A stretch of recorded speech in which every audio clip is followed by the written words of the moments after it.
MeatCanyon, be on my show. MeatCanyon. Fellow Missouri boy. Yeah, you're probably like, I looked at Liberty, Missouri's like, I don't know, 3-4 hours away. No, see, don't start telling him where he is. That sounds like a threat. That Sounds like a threat.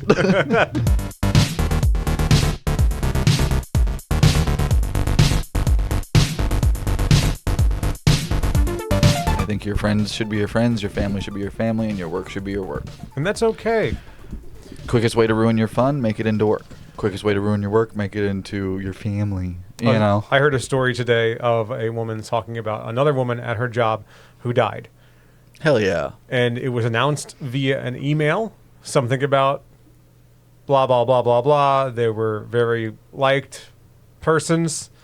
Rest in peace. Some sort of condolences written in email form. Also, here are her tasks that she had. We're going to need these to be absorbed by the group. We're going to need these taken care of now. And it was basically saying... That couldn't have been 2 emails? Right. She was basically saying, make sure to have a life outside of the place that you go to work for. Make an effort to be with family and friends. Yeah. In whatever way that looks like. It doesn't matter how you do that. Just make sure you do that because your job is going to miss you for about a week till they find somebody else. It's like when you watch an adventure game and like one of your companions dies in battle and you just strip their corpse for loot and keep moving. That happened playing We're all very sad, and then you just rip his sword away from him. Real quick, spoiler for Baldur's Gate 3. I'm going to spoil some stuff right now, but it is relevant to what Watson just said. Yeah, spoil it. Spoil it. Shit, who cares? Main character Minsk, I was going to fight him and do the coup de grace, and it said make sure to do a non-lethal blow. So I went ahead and hit him as hard as I could in the skull with my mace. That's my boy. And I killed him on accident. And it said Jahira disapproves, and I go, yeah, that was your best friend. I fucking bet. Oh. I bet you do disapprove of that action. Speaking of disapproval from a video game, I'm playing Fallout New Vegas. Yeah? And as far as I can tell, as long as they don't see you stealing, just steal. Right. Oh, by the way, welcome back to Watson James Don't Play. My name is Walton Goggins. And I am the ghoul. Oh, okay. You're my better half then. See, we're a two-headed creature here. We're watching the same stuff at the same time. Mass media consumption. Anyway, so I'm stealing stuff, right? Yeah. And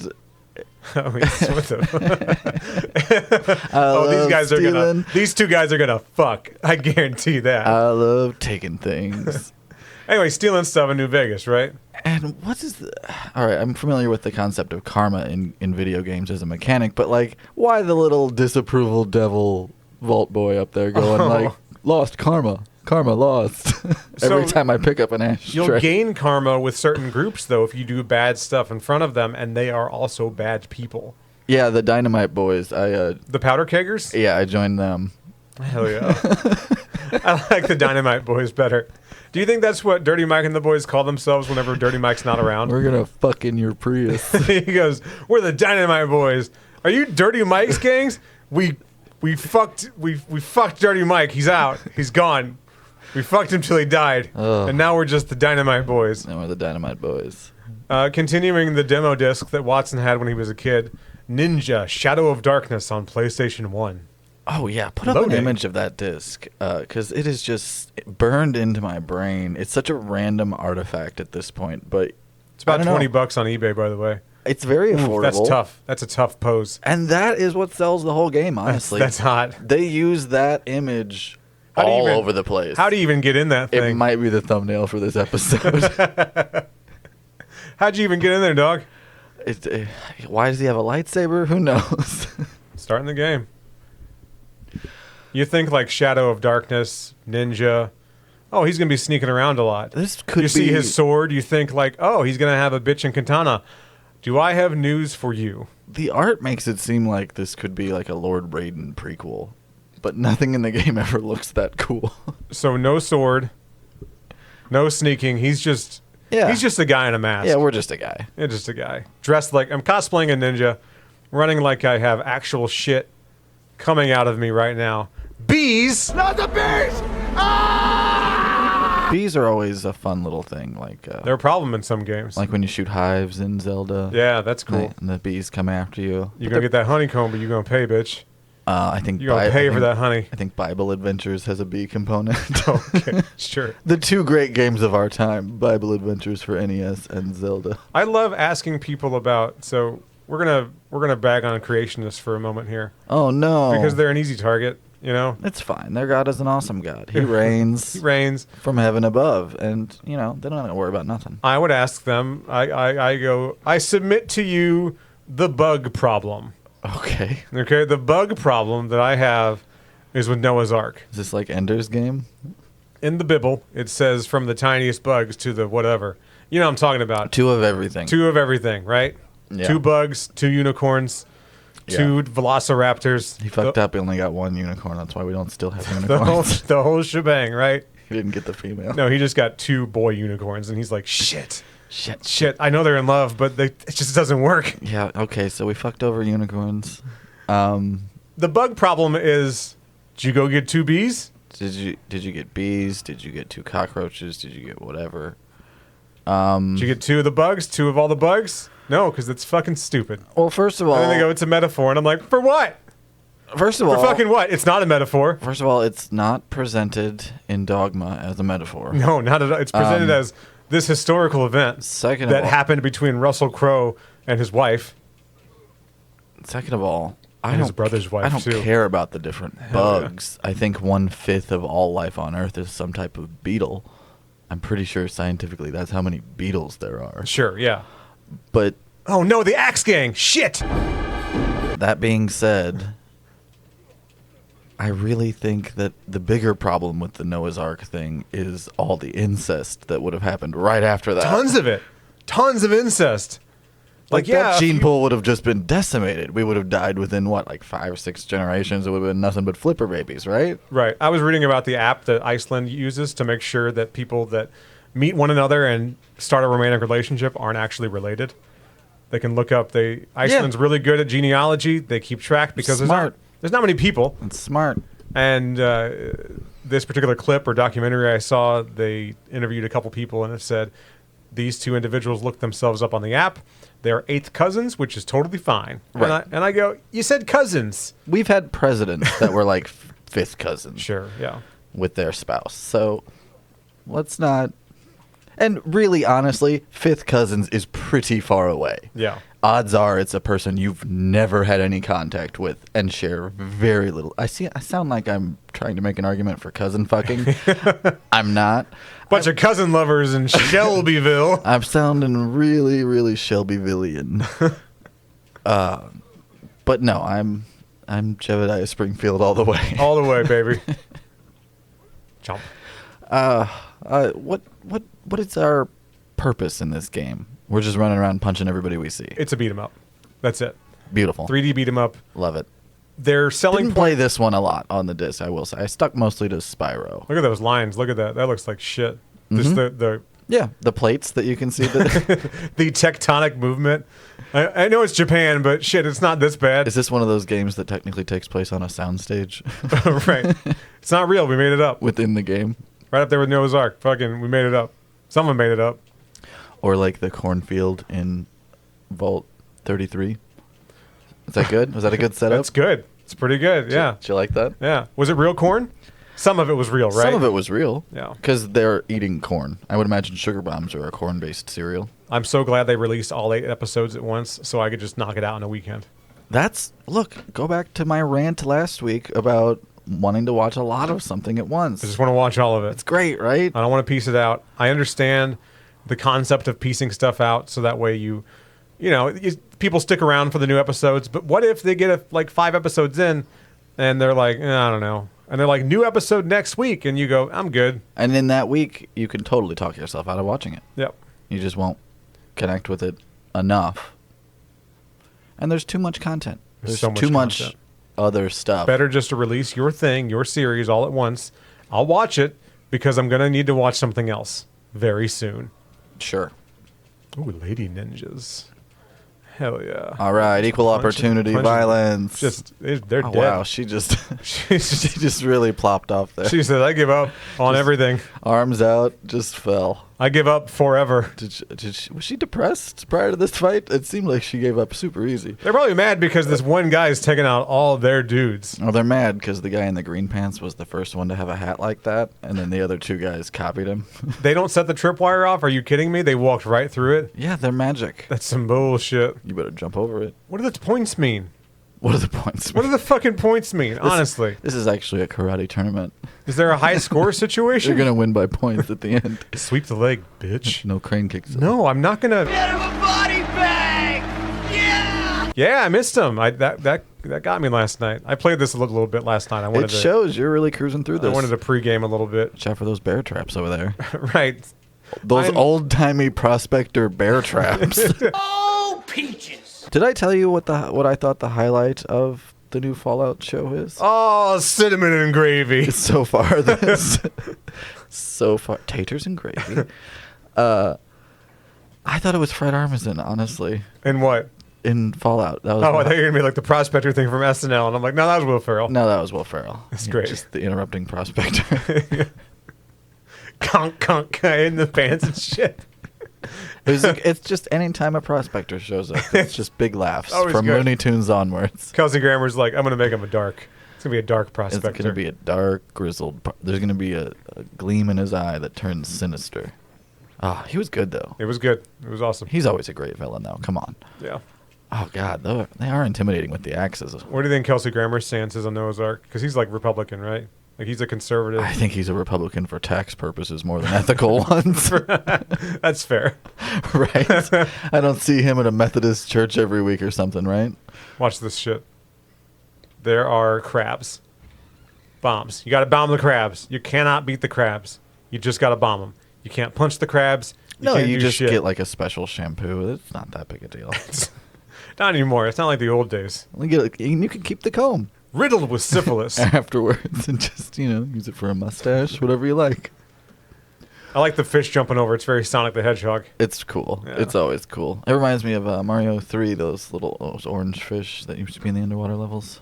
It's almost like the crabs over there like, God, if only I was an aquatic creature and I could swim. Yeah. I could reach him then. Too bad. I love crabs, though. Crabs are awesome. Quit saying it. Just put that. I love crabs. I love crabs. They've never bothered me. Because of the shampoo. Because of the shampoo, you see. Oh, shit. The jumping fish knocked me off the ledge. Quick downside, my pharmacist won't look me in the eye. Sure. But, other than that, it's fine. Probably because of the crabs that you gave them. Definitely because of...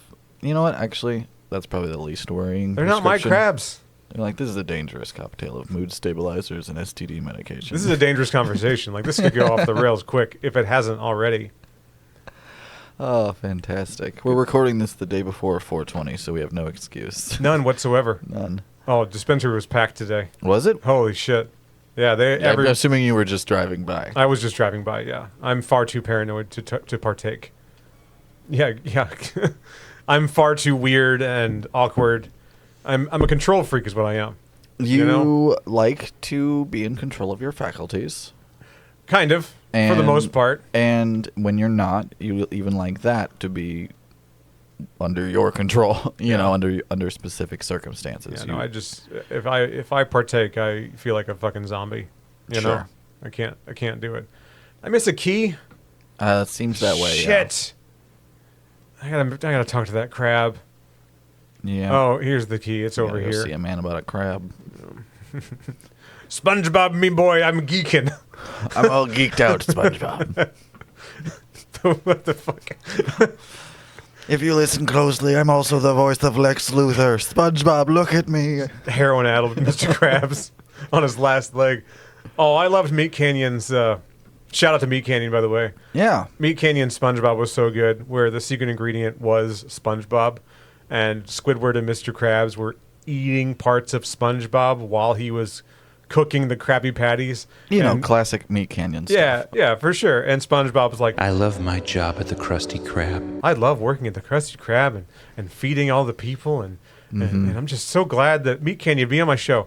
MeatCanyon. Fellow Missouri boy. Yeah, you're probably like, I looked at Liberty, Missouri's like, I don't know, 3-4 hours away. No, see, don't start telling him where he is. That sounds like a threat. That sounds like a threat. No, but seriously, he seems cool. Anytime you have to say, I know where you are. I know where you are. To someone. The same state. That's it. That's all I know. I half dialed the security team. They are on standby. MeatCanyon doesn't have a security team. He might make you think he does, but he doesn't. I checked. All right. Anyway, the sword. Yes. Oh, you guys are fucked now. I got Sorry. no life left. I'm all paranoid about potential assassinations. I just watched Collateral today. Oh, really? It was my day off work, so I just put on some movies and worked a little bit in my drawing studio. It was a Nice. good day. So you're binging Fallout.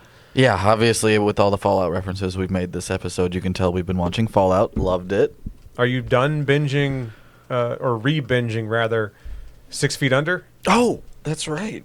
I finished all 5 seasons in probably, less than a month or so. Yeah. You might have heard me talk about it in the last couple of episodes. Can I make one last plea for you to watch it now that you've watched Fallout 2? I need a show. You need a show. I need a show. It's hard to watch shows playing Baldur's Gate 3 because it's very involved. Mm-hmm. But whenever the Elden Ring DLC comes out, then I'll need a show. Oh, absolutely. Because there's not a lot of... Yeah, Elden Ring's involved, and you got to focus on fights, but it's good to have some ambiance. you're not talking to anybody. Yeah. It's just you against everything. Right. I usually do synthy sci-fi scores and stuff with games like that. I lost my sword.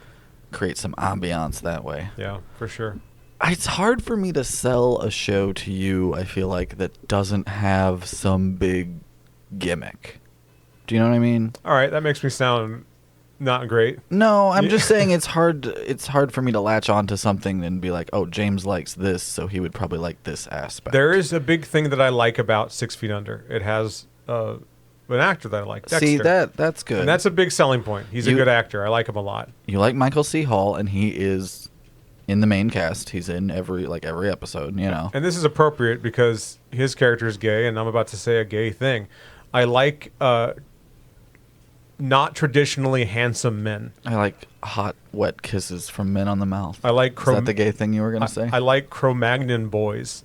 And he's got a Cro-Magnon. Oh, the brow. Yeah, the brow, man. Yeah. It's There's some good guest stars, too. like, what was he going to say? I don't know. I didn't have anything else. Yeah, that was it. just... That was it. If there's one thing I'm good at, it's always having a third thing for lists. I really think that you would like the show. I think that 6 Feet Under is one of those things where it's very of its time.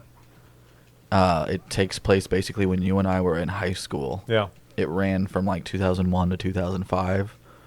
So literally, like, to me, when I think about 6 Feet Under, I think about watching drama and stuff in high school. So it takes me back to that kind of mindset. Uh-huh. It's nostalgic for me in that way. But do you watch a lot of shows that are just straight, like, family dramas? No, I don't know. Right? All right, so kind of. Kind of. But usually they have some kind of conceit. Either it's like a certain genre or something else that you like. I watched Succession, all of that. Yeah. So I think that That's if it's true. That's a big one. I think would be the most comparable recent show, probably. Right. If it's anything like Succession, which it probably is, it sounds like it might be. Maybe. Just kind of awkward family drama. Mm-hmm. I would probably like it. Well, let me give you the rundown. All right, give me the You know the juice. conceit of the show, right? It's a family that lives in / runs a funeral home. Hang on real quick. Watch this camera change. Yeah, how's anyone supposed to catch that? I have no idea. You know, like that's so disorienting. Very. They're like, oh, don't worry, we're going to straighten the camera out so you can see where you're going in the log. But we're not going to straighten out till you're on the log, so you might fall off. So, you know, just trust us. Dumb. Just trust us. Anyway, 6 Feet Under, go. So that's the setup of the show, is that the Fisher family has the Fisher funeral home. Yeah. Generally speaking, every episode starts with a death. That death ends up at their funeral home, and it's kind of going on in the background while they live their lives. So everything kind of weaves together that way, right? So it's what happens after an episode of Criminal Minds. I guess. They're like, all right, they're dead now. This is the funeral home part. So in the first episode, you get to meet everybody. It's one of those classic kind of pilot episodes, right? Or we're going to draw everybody in and kind of give you a quick... Here's their shtick. Here's their shtick to start everything off. And I like that. I like a good, strong pilot that does put all the pieces kind of on the board. And what year did this premiere? 2000, 2001. Okay, so probably pretty edgy for its time. HBO show. Yeah. So they've already, you know what I mean? Like The Sopranos and stuff is also going on at this time. It's not porn. It's HBO. It's HBO. You get some nudity, but not that. It's not in that realm of 90s super graphic HBO nudity or the new Game of Thrones kind of every show has to have some nudity every episode rule. Yeah, I get it. It's right in that sweet spot where you could see some. It's not distracting, and it's a fun show. It's mostly, I would say, a comedy, but I did describe it as a family drama because that's kind of where the meat of the show is these people's relationships.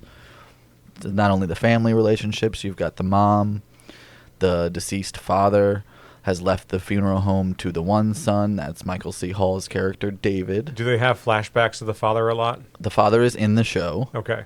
He's played by... His ghost is in the show? Drum roll, please. Richard Jenkins. The guy from Step Brothers? Yes. Don't give me this phony existential bullshit. I expect better from you. See that? That's that IMDb. You like that, though, don't you? I remember that. I do like him. And good what pull. the fuck? Yeah, you just got murked. So, Nathaniel Fisher is the deceased father. Finally push that tree over. He's the founder of Fisher and Son Funeral Home. His son, Michael C. Hall, David, is a funeral director who, like you said, is gay. He has a partner, Keith. You'll find out about him and Keith. That's ongoing throughout the show. He's gay, but he loves music. Yeah. David has an older brother who did the classic oldest son thing and left home after high school and didn't take on the father's business. Comes back into town. That's Nate Fisher, Nathaniel Jr., basically. So Nate and David are polar opposites. David's very buttoned down by the book, meek, anxious, analytical, all that stuff. Runs the business, is very good at his job, but also, doesn't have a huge backbone. Whereas Nate is more headstrong, very opinionated, liberal, kind of socialist hippie type, right? He left to go to Seattle. Oh, sure, yeah. And then the Norway of the United States. And then you've got the youngest daughter, Claire, who's the only daughter, but I say youngest and daughter, right? Claire is... Did we make a good boss, boys? No, he just run around him. Just run. Just run. He's pretty slow. You can run around Just him. jump. He'll fucking... I like that he's just smiling at you the whole time. Like, this is fun, right? I'm having a good time. Yay! I'm going to do stompies. I get like one hit in, then he jumps. Oh, that's fantastic. It's so stupid. So, Claire Fisher is in high school when the show starts. And you watch her transition from high school to college and then post-college. So you get her kind of discovering herself and kind of who she wants to be, right? It's a tough time. I get it. So those are the kids. Their father is deceased, and then they've got their mother, Ruth. And you watch her deal with all the things she has to deal with, with the passing of her husband and how her life has changed after that, right? I've left out so many insane things that happen in the show. That's probably good, though, because then that gives me incentive to watch it. I'm trying to, not... You don't want to spoil it. I don't want to spoil anything. I don't want to make it seem like it's one thing because every episode is kind of different. But there's, obviously, like any good show, there's kind of an overarching story that's going on the whole time. You may get a little bit more of David and Keith's story one episode with a little bit more of Nate and one of his girlfriends the next episode or whatever. But people go missing. Obviously, like I said, somebody dies every episode. It's usually not someone related to the Fishers. Yeah, they just have a business. People die. But yeah, that's the kind of the conceit of the show is death weaves its way through this family's life, not just through the funeral home, but through life. Living itself is kind of dangerous. Yeah, existence for your health. It's sketchy, man. So 100% of people who have lived have died. I say at work almost every day, at least every other day. And I'm not going to explain why I say it, but I do say, "Hey, Grandpa died again." Yeah, and that's it. Because Grandpa dies all the time. Sure. A lot of nut shots. Just you're at that height. Where are you supposed to hit him? In the tail? Like, come on.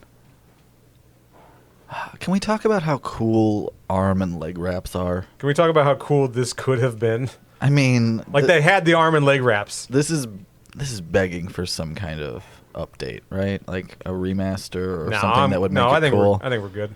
You don't need any more ninja content? No, because there is a good ninja game on PlayStation. Oh. It's Tenchu Stealth Assassins. Okay. And I thought when I was looking at the list for the demo disc, it said Ninja, and I'm like, oh, maybe that's like a precursor to Tenchu. Nope. Just a shitty 3D beat 'em up. The selling point for this game was that it is made by Eidos, the makers of Tomb Raider. Ooh. And they put that on the cover, right? They said, Tomb Raider made this. And It does pop out in the designs now that you say that. I gotta get him out of here. I gotta get him out of the fucking corner. There is a certain Tomb Raider-esque quality to this design. Oh, I can keep But if that's your only selling point, yeah, it says, we made Tomb Raider. Cool. So you had one in the chamber. he's going to get you. You are in the red, buddy. It's because this game sucks. It's not my fault. So please watch 6 Feet Under. Report back next He's gonna week get me, you're right. If you've watched any of it at all. You don't have to, obviously. You're your own person. But I think you would get a kick out of some of the storylines. I'm a boy. I'm a real boy. And there's some stuff that'll just piss you off, which is just hilarious to me. Papa, am I a real boy now?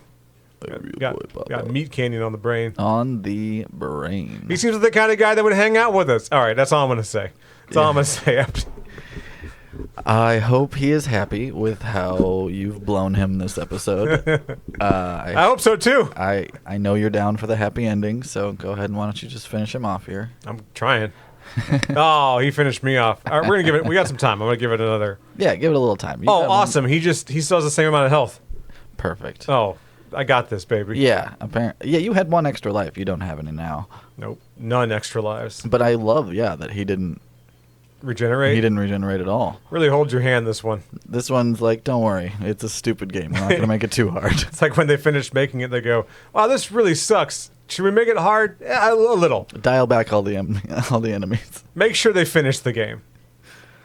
He's still smiling though. He's mad because I'm just whacking him in the balls. It looks like one of those like kindergarten pictures with a kid who doesn't know how to smile quite yet, where he's just like, "Is this it? Am I doing it?" No, I almost never smiled in school pictures growing up. Well, sure, life is hard. Yeah, I suffered from depression.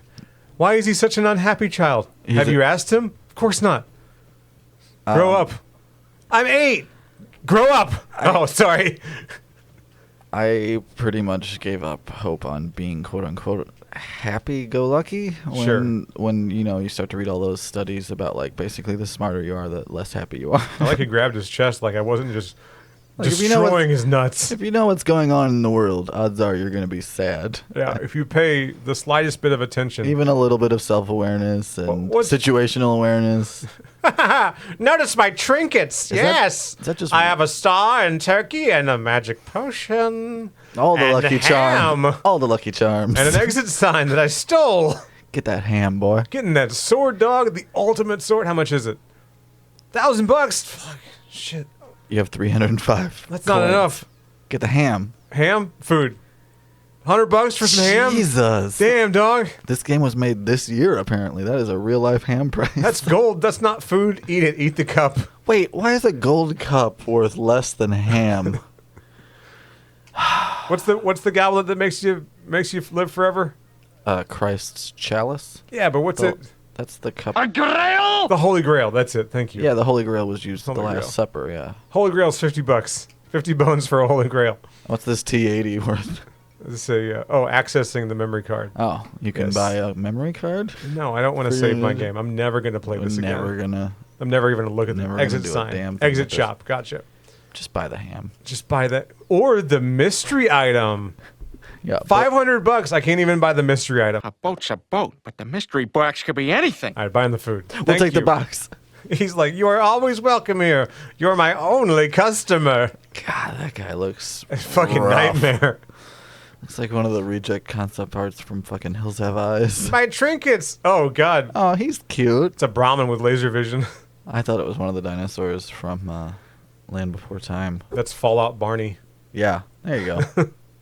Radiation sickness Barney. Ah, a lot of shit falls on you. Yeah. All right. This is Ninja Shadow Assassin. What do you think we'll do next week from the disc?